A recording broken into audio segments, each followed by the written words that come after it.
B. Então veja bem, as qualidades de Davi, qualidades necessárias a todo aquele que confessa o nome de Jesus como Senhor e Salvador, né? É evidente que não é exigido que todos sejam músicos, né? Mas, pelo menos você pode cantar hinos de louvor a Deus, cantar hinos de adoração a Deus, né? Todos devem ter esse desejo de louvar a Deus, de adorar a Deus e participar da música. A música é um instrumento maravilhoso de condução nossa à presença de Deus. É maravilhoso isso. Então todos devem participar, devem gostar de ter um momento assim, né, de louvor a Deus, de cantar louvores ao Senhor e também de entoar hinos de adoração ao Senhor. Número 6. Nesse tempo, o que já ocorria com Saul? Então o Espírito do Senhor já havia se retirado de Saul e um espírito maligno o oprimia. Seus passos seguintes foram tenebrosos, pois consultou uma feiticeira e cometeu suicídio. Então agora Saul, o Espírito Santo sai dele, porque entrou em Davi, né? Naquele tempo não existia o derramado Espírito como nós, ou estava numa pessoa, ou não estava em ninguém. Tinha que estar numa pessoa. Por isso, no tempo dos profetas, o Espírito estava no profeta, né? Às vezes estava no profeta e estava em outra pessoa, como Davi, por exemplo, no seu reinado, o Espírito estava sobre Davi, agora vinha também o Espírito sobre o profeta, como veio sobre Natã, né, para profetizar para Davi. Mas o Espírito saía naquela hora de um para entrar no outro, diferente de nós. Houve um derramado Espírito e todos nós recebemos o Espírito Santo. Naquela época não era assim. Então, Davi, pode ver que Davi orou e disse: Senhor, não retires de mim o teu Espírito, como o Senhor fez com Saul, tirou o Espírito dele, né? Então era importante, e Davi suplicou, insistiu, orou, pediu a Deus: não retire de mim, não faça isso comigo, não retire o bem mais precioso que eu tenho em minha vida, que é o Espírito Santo. E assim também nós devemos, de todas as maneiras, buscar o Senhor, buscar a comunhão com o Espírito Santo, vivemos em comunhão com o Espírito Santo. Então nós vamos ver que o Espírito saiu de Saul, um espírito maligno, um demônio veio, entrou em Saul e começou a atormentar, a oprimir, né? Depois nós vamos ver que Saul, a partir daí, fez coisas tremendas, consultou uma feiticeira, consultar um espírito adivinhante, né? Isso é do diabo, isso é contra a palavra de Deus. Você veja Deuteronômio, capítulo 18, que é proibido ao povo de Deus consultar um espírito adivinhante, consultar mortos, tudo isso é proibido pela palavra de Deus.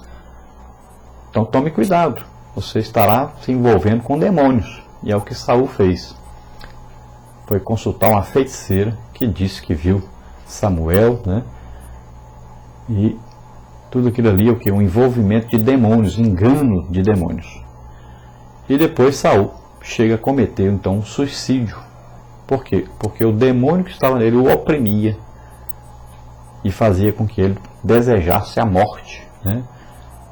E foi que no primeiro momento que ele teve a oportunidade de se matar, ele se matou. Porque o demônio faz isso. Nós não podemos ter comunhão com demônios. Depois na parte 7, aí, na pergunta número 7, cite algumas virtudes, habilidades e qualidades de Davi que são imprescindíveis à igreja nos dias atuais. Ligue aí a primeira coluna de acordo com a segunda.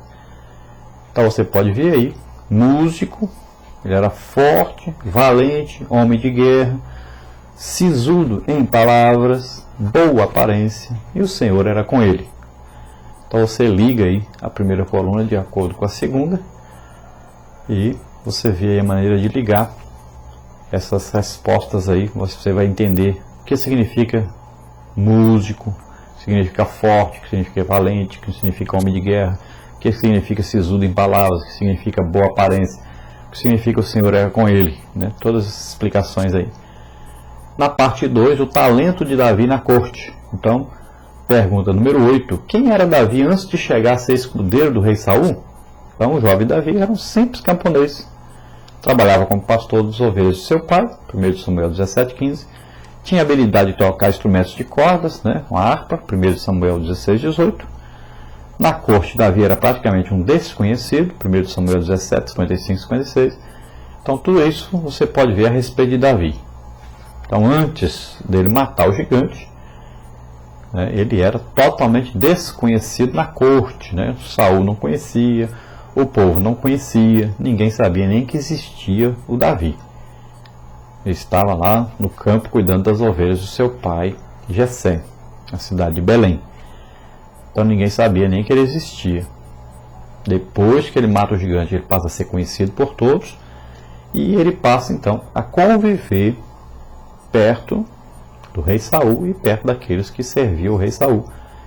E todos o aceitam, todos o admiram e ele passa a ser a pessoa mais destacada no reino de Saul. Número 9. O que deve fazer aquele que quer chegar aonde Davi chegou? Então deve cultivar em seu espírito a humildade de aprender e de começar de baixo. Deve saber se portar, agir com humildade e estar sempre pronto a aprender. Então Davi passou de camponês, de cuidador de ovelhas, de pastor de ovelhas, a rei de Israel, né? Quem quer chegar a isso, o que ele deve fazer? Então deve primeiro aprender a ser pequeno para poder ser grande um dia. Deve primeiro ser humilde, ser servo, né, para depois se tornar patrão. Então, ele deve saber como se portar, como agir com humildade, estar sempre pronto a aprender mais e mais. E sempre estar o quê? Debaixo da orientação de Deus. Sempre buscando onde Deus quer que eu vá, o que Deus quer que eu fale, o que Deus quer que eu faça, sempre de acordo com a vontade e o desejo de Deus. Número 10. Até o seu desafio a Golias, Davi era um aprendiz na casa real. 1 Samuel 16, 21. Todavia, essa situação mudou drasticamente, graças a sua estupenda vitória sobre Golias, o filisteu de Gate. O que aconteceu daí em diante? Então, de um simples músico escudeiro aprendiz, Davi foi promovido a comandante de tropas, 1 Samuel 18, 5. Davi, por ser fiel e amar ao Senhor e a sua palavra, soube se conduzir como iniciante e também portar-se numa posição elevada e de autoridade. Então é importante que Davi tanto sabia se portar como um servo bem humilde, como também uma pessoa de importância, né? A fama não lhe subiu à cabeça, ele não se portou ali como agora um grande homem nem nada. Ele continuou sendo humilde, continuou sendo uma pessoa benquista por todos, admirado por todos, mas amigo de todos e sabendo de onde ele vinha, não se esqueceu de que ele tinha vindo lá do interior. Então, todos gostavam, todos admiravam, todos o aceitavam agora como um grande líder, que ele que veio lá do campo, cuidando das ovelhas de seu pai, né, que passou a ser aí músico do rei, escudeiro, né, aprendiz. Depois foi promovido a comandante de tropas e se tornou o homem mais importante de Israel. Número 11, para completar. Davi estava instruído a como se conduzir quando era dirigido como subordinado e quando dirigia como chefe. Não é difícil executar tarefas mais difíceis, extensas e complexas quando se aprende bem a fazer as mais simples buscando ao Senhor, o Divino Mestre que tudo conhece. Então, quando você está debaixo da orientação de Deus, quando você é pequeno, você sabe se comportar. Então, quando você for grande e você continuar debaixo da orientação de Deus, você se dará bem em tudo, né? Você será feliz, bem-sucedido. Então, deve-se, em qualquer situação, Paulo dizia, eu sei estar abatido, mas eu sei também estar por cima, né? Estar bem. Eu sei passar fome, mas também sei comer bem na hora que eu posso, né? Eu sei passar aí, tá, até nudez, falta de roupa para vestir, mas sei também me vestir bem quando eu posso. Então Paulo dizia, em toda situação eu sei me portar, porque eu temo a Deus, estou com Deus. Tem muita gente que não sabe ser pobre, quando a situação aperta, se desespera e deixa Deus. Ou então, quando se é pobre e de repente fica rico, não sabe se portar também. deixa Deus, porque a riqueza, o dinheiro, acaba sendo um laço na vida dele. Então ele não sabe ser rico, não sabe ter grandes coisas, ter muita coisa. Então, tanto na situação de pobreza como na riqueza, o crente deve se portar bem e saber controlar essa situação sempre debaixo da orientação de Deus.